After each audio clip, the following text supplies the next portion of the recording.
What happens when a legendary British heavy metal band, the ultimate 90s hip-hop collective, and a global Latin pop superstar are all fighting for the exact same crown in music history? Hello, I'm Edwards. Today we are looking at the brand new, highly debated, and absolutely stacked list of nominees for the 2026 Rock and Roll Hall of Fame. Because this year, the Hall isn't just celebrating rock, they are redefining it. To even be considered for this massive honor, an artist must have released their very first commercial recording at least 25 years ago. It is the ultimate test of industry longevity. And this year, the committee has cast an incredibly wide net, officially revealing 17 performer nominees across metal, R&B, hip-hop, Britpop, and pop. Out of those 17, 10 are on the ballot for the very first time. And we are talking about absolute titans of the industry. Phil Collins, who has already won 8 Grammys and given us some of the most iconic drum fills of all time, is finally on the list.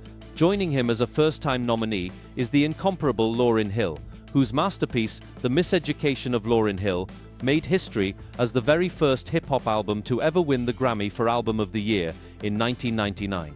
And speaking of hip-hop innovators, the Wu-Tang Clan, who completely changed the game with their 1993 debut, are officially in the running. But they have some serious competition from returning legends. Mariah Carey, who holds a staggering 19 #1 hits on the Billboard Hot 100, is back on the ballot. And soulful vocalist Sade, known for massive hits like Smooth Operator, is also making her return.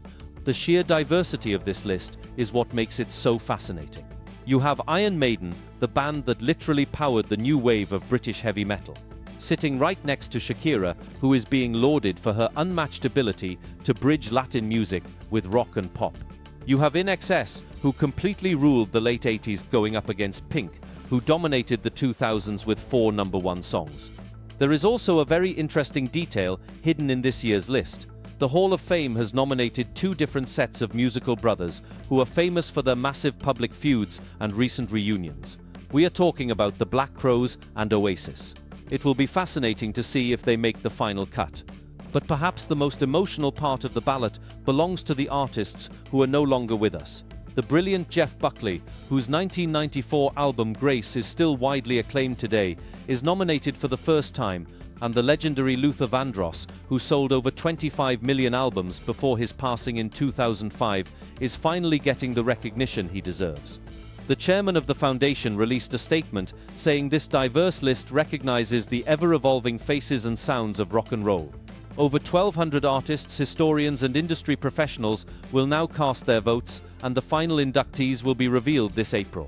Looking at this massive list, who do you think absolutely deserves to get in this year? And do you think hip-hop and pop stars belong in the Rock and Roll Hall of Fame, or should it be strictly for rock bands? Let me know your thoughts in the comments below. For more honest reporting on the biggest stories in music and entertainment, please make sure to hit that like button and subscribe. I'm Edwards. Thank you for watching.